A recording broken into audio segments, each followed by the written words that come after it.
একটা বনে একটা খরগোশ আর একটা কচ্ছপ থাকতো। খরগোশটার ছিল বিশাল অহংকার, কারণ সে বেশি জোরে দৌড়াতে পারতো।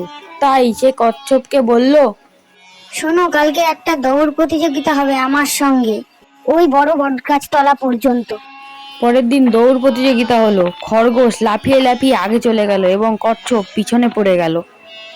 খরগোশ ভাবলো, যে কচ্ছপ তো আস্তে আস্তে আসে, আমি না হয় ঘুমিয়েই নি, ও যখন আসবে তখন আমি দৌড়ে পালিয়ে যাব, ওর আগে জিতে যাব আমি, তাই একটু ঘুমিয়েই নি।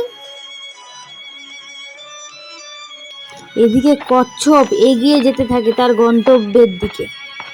সে কিন্তু থামেনি। অবশেষে সে পৌঁছে যায় এবং সেই জিতে যায়।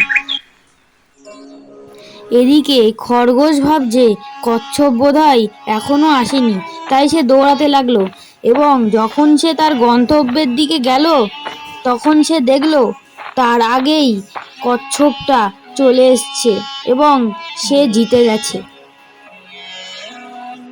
নীতি কথা: ধীরে হলেও নিয়মিত চেষ্টা করলে সাফল্য পাওয়া যায়।